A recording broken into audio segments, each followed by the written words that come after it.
Yo, what's up, everybody? So we're back. So just got home. So let's conclude on this story for this part, okay? So a lot was being said to different people that I know. Yeah, like I've just listed a couple of other names. Yeah, and they started looking at me different. They're like, "This ninja is a strange fellow." Yeah.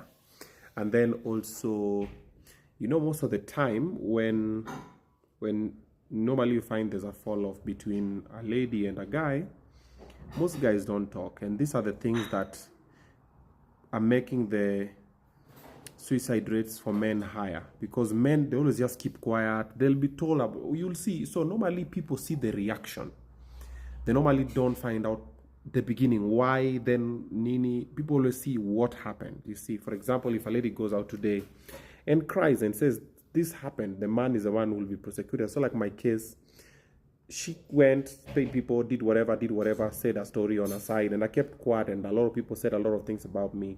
And I'm not even doing this video at it to justify, due to seek for pity. No, mi sitaki advice, sitaki hata huruma yangu ilinifunza. And the purpose for this video is just for the other men to learn, okay, and also the other ladies who are listening, and for the men to know, Obinna did this mistake, let me not do this. It's for them to learn from my mistake, and they can get to do better, so that we avoid similar occurrences in the society. Because if it was any other man who wasn't as strong as I was, they couldn't have managed to go through it. Because remember, this was happening, and I would still show up every Monday, and I will do this show, and I will do many other things that I'm doing, and I will still be inspirational and positive, and I'm just like, this is one under the bridge. And I would see the way it's being set, and whatever money is being paid where, for me to be nyang'anywa at sijui what, for me to be painted as what, to be mentioned as what, and I would just be like, yeah, and I would just look at it. Do you know, it go to the extent of, even apart from telling all these people, do you know alienda mpaka kambia mpaka Mike Sonko? Yeah. And Sonko called me, and Sonko was like, yo, Ebu return this car here and whatever. And nimesikia story, what's happening?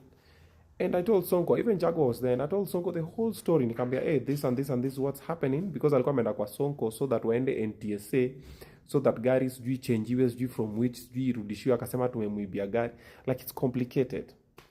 And when Sonko called me, I told him the truth, and I sent him a couple of screenshots of the evidence, and whatever. Sonko akaona, in story ofala, nakalenga yo story. So like, it was to that extent. Yeah, it was that bad. Hata lawyer wake alikuwa na kamivi sometimes, anatumia hizo masamon zake na ma demand zake, and I'm looking at them, I'm like, this ninja has not been told the truth. I'm sure right now he feels very stupid. The way alikuwa amekazana, and then ni kama lawyer wake alikuwa na personal vendetta, and he's a dude, by the way, na ni dude mwenye amekuwa kwa industry yetu, alikuwa na date some person in the industry. So ni kama, it's like he had a personal vendetta against me, because the way he was coming with the story, I was like, you don't even know the story. You see, the guy kept on calling me and threatening me with this, whatever. And I was just looking at everything. I was like, yeah. So it takes a very strong mind and a strong soul. But provided you're pure, there's a way God just fights your battles for you. Like, now I'm in a good place. This story ni story ya kitambo. Hata we are not even gonna talk about it. Nilikuwa nisha move on. Baka Kitonga kapiga simu kusema pia ametandikwa, and I was like, umetandikwa aje na wewe ndio ulikuwa foot soldier? Si wewe ndio ulikuwa nini? Kumbe the dog was not fed.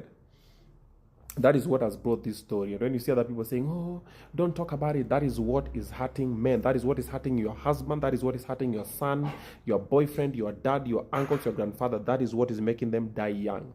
Because they're told, kanyagia, suppress. How long will you suppress?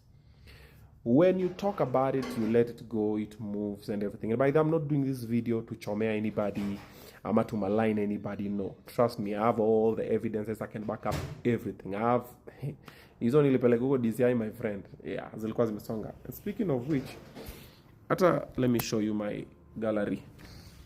So the boy, the son, he's a very good guy.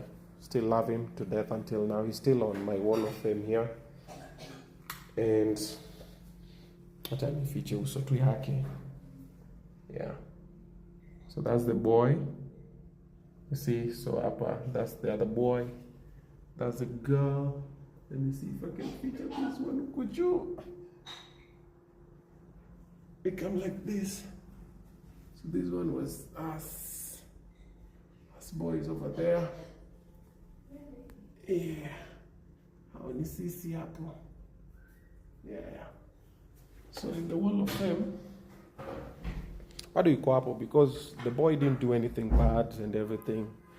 And even the mother, me already forgave and I moved on. I was like, hii mambo, Mungu atanipigania. And by the way, I've realized one thing. Normally, nimefanya tu kuandika kwa M-Pesa benye nilimtransactia do one day nilimtumia 500,000 date 2 mwezi wa 10 2024 in the background. Imeisha. Yeah, so normally I've realized one thing. Most people who do me dirty, there's a way Mungu ananipiganianga tu. I don't know, and it has not started today. It started since I was a boy, all through. Msichana coming ananifanya vibaya, then I always just look, you pray about it, you walk away, you focus on other things, you don't pay negativity with negativity, and somehow life inarudingi tu na inafanya tu kitu tu. Nearly everybody was done me dirty. It's a very strange thing, but it always just happens with me, and here we are.